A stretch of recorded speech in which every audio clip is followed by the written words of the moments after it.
صحیح بخاری میں آتا ہے جب نبی علیہ السلام کی وفات ہوئی تو حضرت عمر نے تلوار نکال دی کہ میں اس کی گردن کاٹ دوں گا جو کہے گا کہ نبی علیہ السلام فوت ہو گیا۔ ان کا یہ عقیدہ تھا کہ جس طرح موسیٰ علیہ السلام 40 دن کے لیے کوہ طور پہ گئے، نبی علیہ السلام بھی ڈورمنٹ پوزیشن میں چلے گئے، واپس آ جائیں گے، کیونکہ انہوں نے نبی علیہ السلام سے سنا تھا کہ رومن اور پرشین امپائر گرے گی، تو وہ یہ فورس ہی کرتے تھے ابھی تو کیسرو کسرا کی جنگیں ہم نے لڑی نہیں ہیں، تو حضور اس سے پہلے کیسے دنیا سے جا سکتے ہیں؟ لیکن اللہ نے تو آپ کو پروفٹ بنوانا تھا نا، کہ آپ کے جانے کے بعد فتوحات کروانی تھی، تاکہ پتہ چلے کہ پیچھے اللہ کھڑا ہے۔ اپنی زندگی میں تو بڑے بڑے بادشاہوں نے فتوحات کی ہیں، نبی علیہ السلام کی تو دعوت کا کلائمیکس حضرت ابوبکر اور پھر حضرت عمر عثمان و علی کے دور میں جا کے ہوا ہے، جبکہ عرب قبائل بھی مرتد ہو گئے ہیں، تب بھی اللہ کے پیچھے سپورٹ تھی۔ والذی ارسل رسولہ بالہدی ودین الحق لیظہرہ علی الدین کلہ ولو کرہ المشرکون، اللہ نے اس کو دین کو غالب کرنا تھا۔ تو بخاری کے الفاظ ہیں، حضرت عمر نے کہا میں اس کی گردن اتار دوں گا۔ حضرت ابوبکر آئے، انہوں نے حضرت عمر کو دیکھا، اگنور کر کے سیدھا حجرہ عائشہ میں گئے، نبی علیہ السلام کے مبارک کفن کو ہٹا کے آپ کے ماتھے پہ بوسہ دیا اور کہا یا رسول اللہ آپ پہ 2 موتیں جمع نہیں کرے گا، ایک موت تو سب کے نصیب میں ہے، اب تو ہمیشہ کی زندگی آپ کو اللہ نے آخرت کی دے دی ہے۔ اور پھر باہر نکلے، حضرت عمر کو کہا کہ عمر بیٹھ جاؤ، حضرت عمر نے بات نہیں سنی، تو حضرت بکر ممبر کی طرف چڑھے، ممبر پہ چڑھے اور لوگوں سے کہا کہ عمر کو اس کے حال پہ چھوڑ دو۔ حدیث کے الفاظ ہیں کہ لوگ حضرت بکر کا ریگارڈ باقی اصحاب سے زیادہ کرتے تھے، حضرت عمر کو تنہا چھوڑ کے لوگ حضرت ابو بکر کی طرف متوجہ ہو گئے۔ پہلے وہ جو سارا میلہ ان کے گرد لگا تھا شفٹ ہو گیا، تو انہوں نے حمد و صلات کے بعد انہوں نے کہا اما بعد فمن کان یعبد محمدا فان محمد قد مات۔ سر کلیجے پہ کتنا بڑا پتھر رکھا ہوگا حضرت بکر نے جملہ بولتے ہوئے کہ جو محمد کی عبادت کرتا تھا وہ جان لے کہ محمد کو موت آ گئی ہے۔ ومن کان یعبد اللہ، اور جو اللہ کی عبادت کرتا ہے وہ جان لے ان اللہ حی لا یموت، اللہ زندہ ہے، اللہ کو کبھی موت نہیں آئے گی۔ کیا توحید کی تعلیمات ہیں! حضور کی میت کے اوپر حضور کے فضائل نہیں بیان ہو رہے، توحید بیان ہو رہی ہے۔ Point to be noted. کیوں؟ سر پہلے نہیں انسانیت نے رسک لیا، دنیا کا سب سے بڑا شرک ایک پیغمبر کے نام پہ تو کھڑا ہوا ہے، عیسیٰ ابن مریم کے نام پہ۔ نبی علیہ السلام کو عیسیٰ ابن مریم نہیں اللہ نے بننے دیا۔ ایسے تربیت یافتہ وہ صحابہ جو کل تک آپ کے وضو کا پانی نیچے نہیں گرنے دے رہے تھے، آج وفات پہ کھڑے ہو کے فرضی خطبہ دے رہے ہیں۔ جو محمد کی عبادت کرتا تھا جان لو محمد کو موت آ گئی ہے، جو اللہ کی عبادت کرتا تھا جان لو اللہ زندہ ہے۔ پھر آیت بھی پڑھی، صرف فرضی جملہ نہیں بولا۔ آپ تو کہہ رہے ہیں شرک ختم ہو گیا، حضرت بکر جب شروع نہیں ہوا تھا اس وقت بھی کہہ رہے تھے کہ نبی علیہ السلام کو کسی نے خدا نہیں بنانا، کیونکہ بخاری کی حدیث ہے، دیکھنا میری شان کو اس طرح بلند نہ کرنا جس طرح عیسیٰ ابن مریم کو لوگوں نے کیا۔ میں اللہ کا بندہ اور اس کا رسول ہوں، مجھے اللہ کا بندہ اور اس کا رسول ہی کہنا۔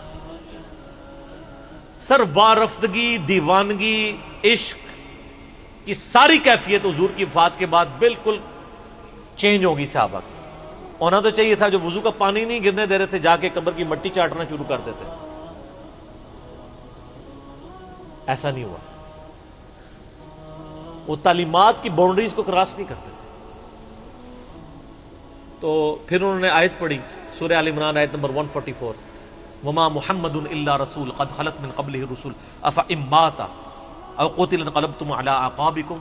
محمد تو نہیں مگر ایک رسول ہی، اگر یہ فوت ہو جائیں یا دین جو جنگ میں قتل کر دیے جائیں، شہید ہو جائیں، کیا تم دین سے الٹے قدم پھر جاؤ گے؟ جو کوئی دین سے الٹے قدم پھیرے گا اللہ کا کوئی نقصان نہیں کرے گا اور اللہ ثابت قدم رہنے والوں کو جزا دے گا۔ پھر سورہ الزمر کی آیت نمبر 30 پڑھی، انک میت وانہم میتون۔ اے نبی تمہیں بھی مرنا ہے اور ان کو بھی موت آنی ہے، تمہارے مخالفین کو، پھر تم اللہ کے حضور جھگڑو گے، اللہ تمہارا فیصلہ کرے گا۔ یہ سیدنا ابوبکر کی حضور کی وفات کے وقت استقامت تھی۔ پھر جھگڑا کھڑا ہو گیا حضور کو دفنانا کدھر ہے؟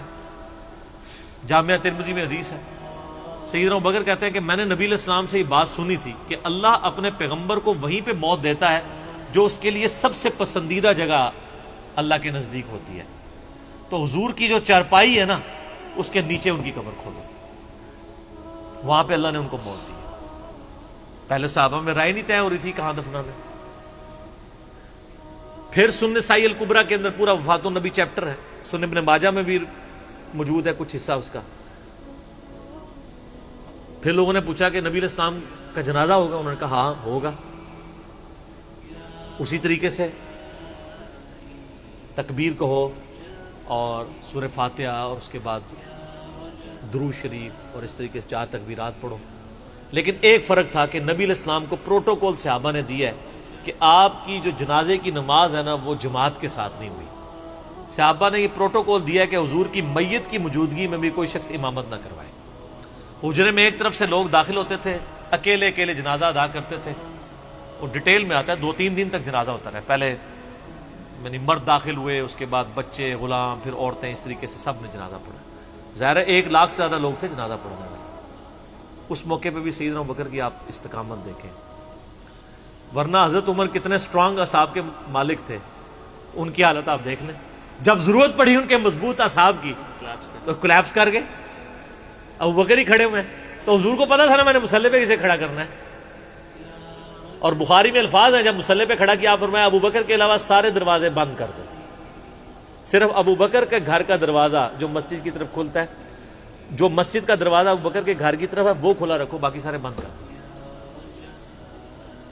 تو نبی علیہ السلام کو یہ پتا تھا کہ کس لیول کا کس بندے کا یعنی ایمان ہے، اس کے اعصاب ہیں۔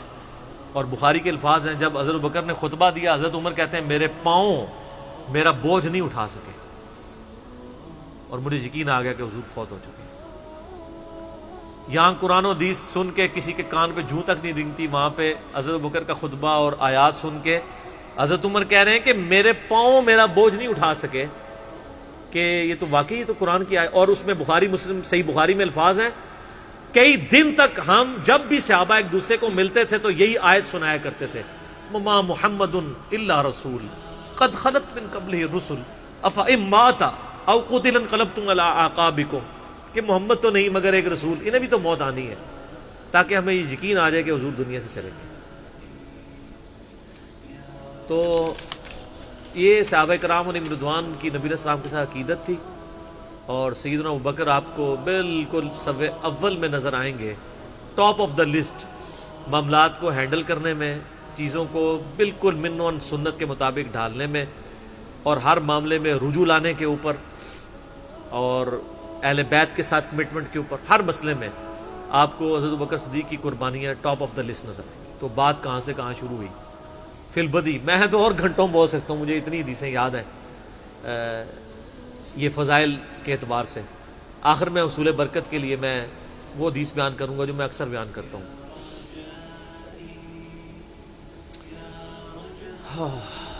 عبداللہ بن عباس رضی اللہ تعالیٰ عنہما کہتے ہیں، بخاری اور مسلم دونوں میں ہے، کہ سیدنا عمر کی میت رکھی ہوئی تھی اور لوگ آ کے ان کی میت پہ سلام پڑھ رہے تھے، اور اپنے اپنے انداز میں خراج تحسین پیش کر رہے تھے کہ اس شخص کی وجہ سے اسلام کو کیا عروج ملا۔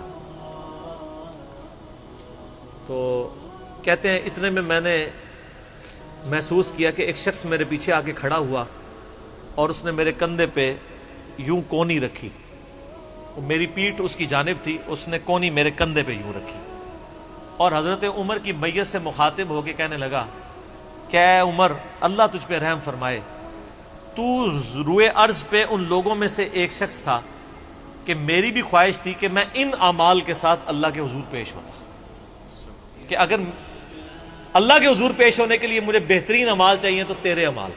ظاہر ہے جی رومن اور پرشین امپائر گھری ہے، کس لیول کا عروج،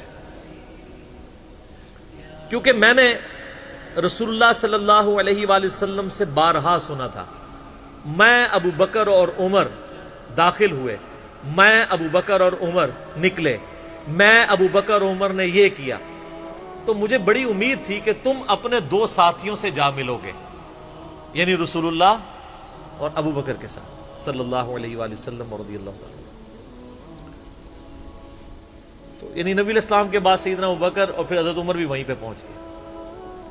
تو مجھے نبی علیہ السلام کے اس فرمان سے لگتا تھا جس طرح آپ اپنی زندگی میں کہتے تھے نا، میں ابو بکر عمر، میں ابو بکر عمر، میں ابو بکر عمر، مجھے پتا تھا تم نے جا کے انہی سے ہی ملنا ہے جا کے، اور دیکھ لیں قبر بھی پھر ساتھ بنی ہے دونوں کی۔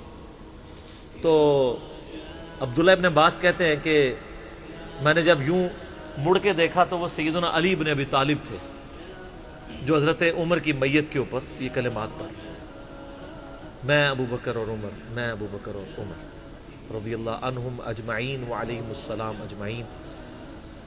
اللہ تعالیٰ ہمارے دلوں میں خلفائے راشدین کی محبت، اہل بیت کی محبت راسخ فرمائے رضی اللہ عنہم اجمعین وعلیہم السلام اجمعین، اور قیامت والے دن حوض کوثر پہ ان کے ساتھ محشور فرمائے، آمین ثم آمین۔